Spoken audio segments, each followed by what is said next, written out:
Nolan's all the rage at the moment, and today I want to talk about the elements of Nolan's formula that are used to create the distinctive Nolan brand that we've known for over 25 years. Because we all know, Nolan's not tied down to the Hollywood machinery forced to create mediocre blockbusters on a never-ending loop. Instead, he broke out of that and rose to the top with his visually appealing, high-budget epics that captured the hearts of audiences while garnering critical acclaim. But how did Nolan do that? How does he balance complex narratives with mass-market appeal? Well, that's why you're here, right? To learn all about the game-changer of modern cinema. Starting with Christopher Nolan doesn't dumb down his films. You see, when it comes to Hollywood, there are blockbusters that are shoddily constructed and cynically crafted to get every dollar out of us. And let's be honest, who hasn't succumbed to loving a good no-brainer action movie? And we can all agree that the world would be a worse place without films like Predator, Speed, Commando, and Armageddon, for example. But action-packed and intelligence don't have to be mutually exclusive. That's why Nolan dares to believe that blockbuster audiences don't want their narratives diluted. He's got an audacious philosophy. What if cinema goes actually crave labyrinthian plots, intricate storylines that dare them to join the dots and figure out the puzzle for themselves? And clearly it's working because the box office numbers don't lie. You see, with Dark Knight, it got $1 billion worldwide, Inception $870 million worldwide, and Interstellar $773 million worldwide. These movies are all complex blockbusters, but let's take Inception for instance. An epic heist movie for sure, but one that sits within the enigmatic maze of the human mind. Here, Nolan lays reality upon realities, masterfully toying with our perception of dreams and reality, daring us to keep up. Yet, instead of alienating his audience, Inception devoured the box office, proving that our blockbuster can both be a mental workout and a commercial knockout. And believe me, Inception is not an anomaly. We all remember Memento, the backwards narrative movie that got us all confused, and also Tenet, the mind-twisting espionage thriller where cause and effect plays a dizzying game of cat and mouse. I mean, do you want to talk about non-linear storytelling? Just look at this chart for goodness sake. This just proves that Nolan's films don't just invite you to watch, they dare you to engage, to dive headfirst into a narrative complexities and grapple with the intricacies of the plot. This isn't complexity for complexity's sake. It's in fact a carefully crafted strategy to make his films resonate with you on a level that leaves your mind swirling after the credits roll. And that's because Nolan has a clear directional style. You see, branding is built on consistency. Customers want to trust you, but you need to give them a good reason to. They need to know you're going to make a quality product and that you're going to be relatable. In the case of film fans, they need a sense of what they're going to be seeing before they go into the theatre. For example, you know what you're going to get when you see a film directed by Quentin Tarantino, Wes Anderson, and Tim Burton. The same is true for Christopher Nolan. At the forefront of the DNA of Nolan's brand, you can see his passion for non-linear storytelling. This isn't some cheap trick he whips out for applause, it's a signature in his style. Memento is told in reverse. Tenet bobs and weaves through timelines like an angry driver in LA traffic, and Inception and Interstellar respectively stretch out and compress time for tension and pathos. And Christopher Nolan also has a firm stance on using computer-generated imagery, CGI. He thinks it's an incredibly powerful tool for making better visual effects, but he believes in the absolute difference between animation and photography, and will use CGI to fool the audience into seeing something seamless. That passion for the old school methods tends to bring out the authenticity lacking in Marvel-style CGI fights. And it goes beyond his filmmaking, as he doesn't use an email or carry a smartphone, and when he writes his scripts, he does so on a computer that isn't connected to the internet. So clearly he loves the analog, and in doing so, he becomes a master of spectacle. And that spectacle gets asses in seats because it hooks them early. Larger-than-life set pieces captivate audiences, creating that magnetic pull in movie trailers, teasing a promise of an immersive cinematic voyage that leaves viewers reaching for their wallet. Shut up and take my money! The rotating hallway fight in Inception, that's an actual rotating room, and the truck flip in The Dark Knight, that's some actual car-on-car carnage. So when he puts those scenes into his trailers, you want to see his movies. Oppenheimer, his latest release, hyped the nuclear bomb scene to the maximum. And what about the whole scene where the Joker is suspended upside down while delivering his unstoppable force meets an immovable object speech? It's a spellbinding speech delivered perfectly as the camera spins around, giving us the kind of vertigo that the Joker must have been experiencing. The spectacle has a purpose and is a reason for the reality-bending movements. And even though we don't talk about Bane, the mid-air plane hijacking scene is a hell of a spectacle too, and it's absolutely perfect trailer bait to get those asses in seats, as I said before. Nolan does spectacles right. And do you know what else he does right? He balances art and commerce. As we know it, Hollywood is a giant ATM. Commerce often takes precedence over art. And to be fair, these studios can and should make money, as everyone should be able to make a living doing honest work. So the businesses making these movies have to mitigate their risk and forecast their revenue. But when they choose to become too obsessed with their profits, with making their shareholders happy with quarterly earnings,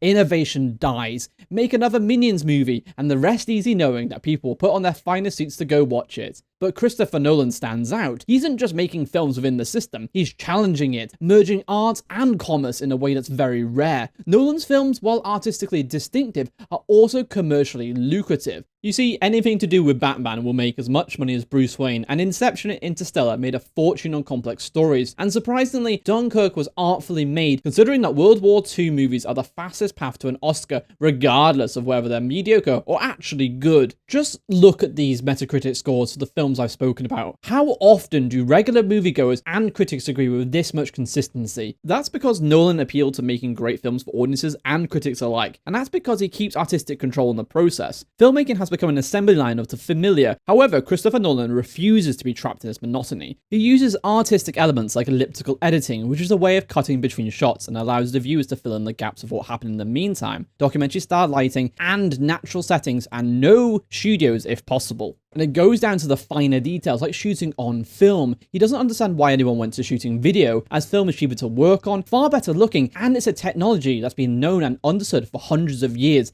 and it's extremely reliable. The Nolan brand transcends grand spectacles and intricate narrative. It embodies a reverence for audience intellect, a commitment to artistic vision, and the belief that cinema can harmoniously unite art and commerce. From Nolan's playbook, invaluable lessons emerge. Defy conventions and respect your audience's intellectual curiosity. Skillfully, management earns the support needed to make audacious creative choices, and strive for a product that blends purpose and charm, navigating market demand with innovation. So reject conformity, rewrite the rules, just as Nolan did towards Hollywood. Well, you've got to the end of the video. Thanks for watching. Hit that like button to support us, smash your brain against the subscribe button to be extra awesome, ring that bell to be notified whenever we put new content out.